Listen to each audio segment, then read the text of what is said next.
Welcome to BusinessTraining.com. This is our agenda for this video topic today. Please take a moment to review the outline.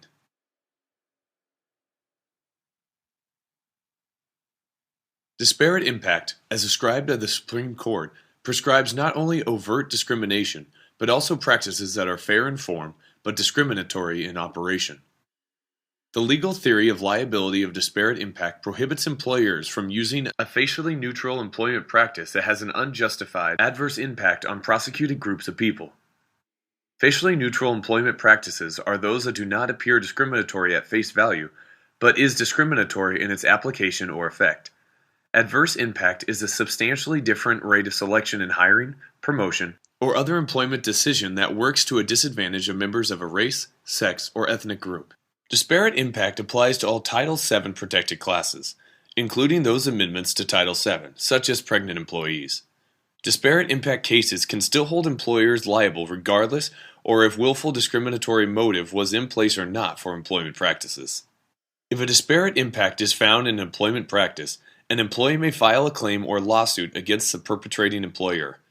The employee must then prove that the challenged employment practice or selection has a substantial adverse impact against a protected group.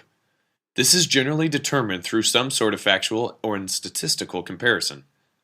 One of the common ways that adverse impact can be determined in a Title VII litigation setting is through the 80% rule, if not, the court process determination by the judge. The 80% rule is a simple rule for determining that a company's employment practice or selection system has an adverse impact on a minority or protected group. It is based on the rates at which job applicants were hired or promoted. For example, if 20% of all women applicants were hired at a company, but 50% of all male applicants were hired, that would violate the 80% rule because one would take the 20% and divide by the 50%, which is only a 40% ratio. There has been a lot of scrutiny by some courts or organizations that this rule is simply an arbitrary rule by nature in its calculations and having an 80% requirement. Be aware that this is often a tool courts may use to determine disparate impact, however.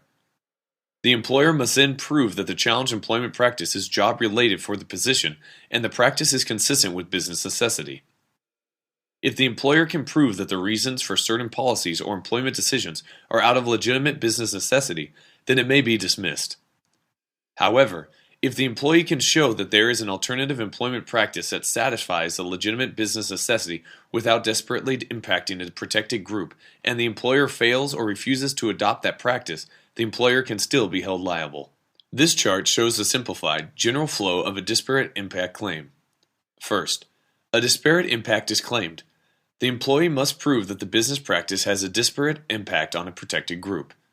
The employer can then defend its employment practice as a legitimate business necessity, or it may fail to prove that it is a business necessity.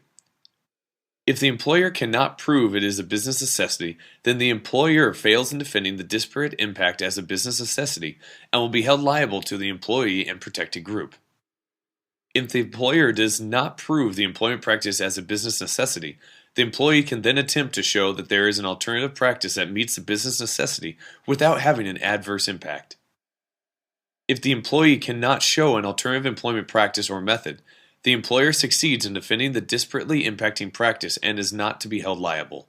But if the employee can indeed prove an alternative business practice that does not have an adverse impact, the employer fails at defending the disparately impacting practice and may be held liable if the employee and the protected groups. If you would like more information on disparate impact, please go to the US EEOC website at the following link. Thank you once again for your time and attention, and this is BusinessTraining.com, where you can earn a master's level qualification to make more money.